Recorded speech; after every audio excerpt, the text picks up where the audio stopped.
Magandang buhay mga bata! Halina, samahan niyo ako na pag-aralan ang ating bagong aralin.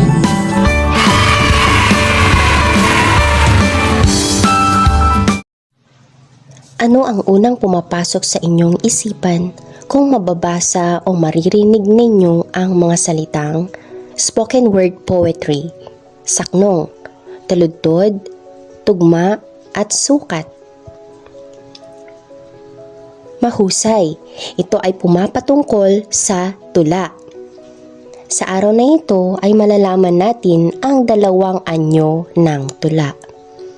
Sa pagbabago ng panahon, nagbabago rin ang anyo ng iba't ibang genre katulad sa panulaang Tagalog.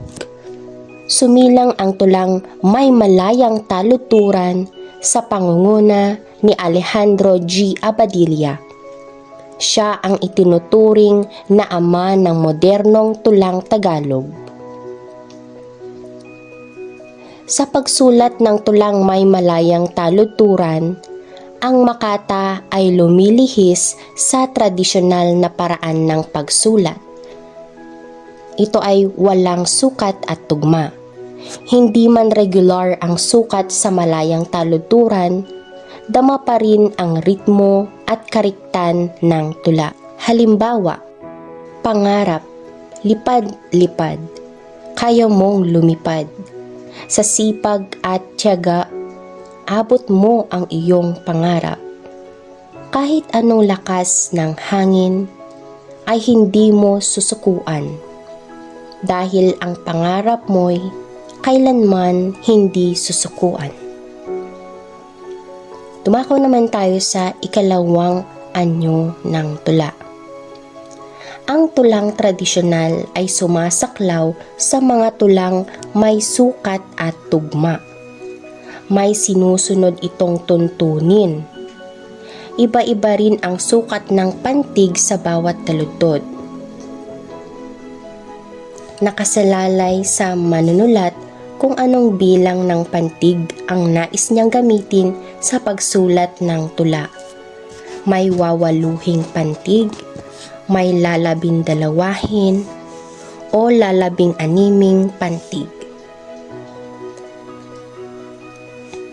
Narito ang halimbawa. Alamin naman natin ang apat na elemento ng tula. Una, persona. Person, tao, di ba?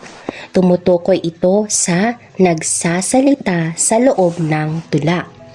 Kailangang malinaw kung sino ang nagsasalita sa loob ng tula.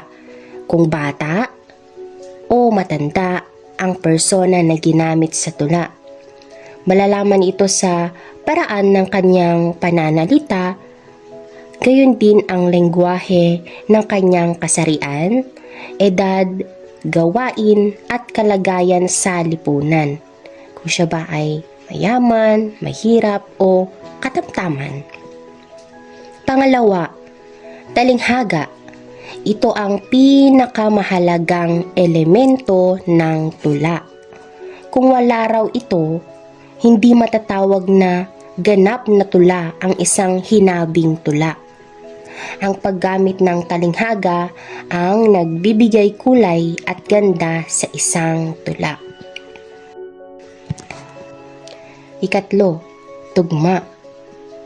Alam na natin ito dati na ito ay pagkakasintunog ng mga pantig sa bandang hulian ng taludtod. Pang-apat ay sukat.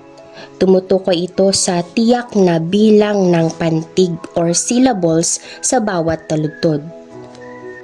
Kailangang consistent ang bilang ng mga syllables or pantig sa bawat taludtod ng isang saknong. Hindi po pwedeng magkakaiba. Kung nasimulan nyo ang tig wawaluhing pantig, ay dire-diretso na ito hanggang matapos ang isinusulat mong tula. Pagsusuri sa tono at damdamin ng tula. Alamin natin ang pagkakaiba ng tono at damdamin.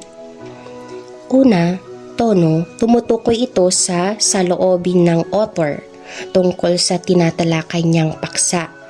Maaring itong seryoso o katawa-tawa. Mararamdaman ito sa gamit ng mga salita, sa tagpuan o iba pang detalye ng tula. Nagpapahayag din ito ng damdaming nakapaloob sa tula.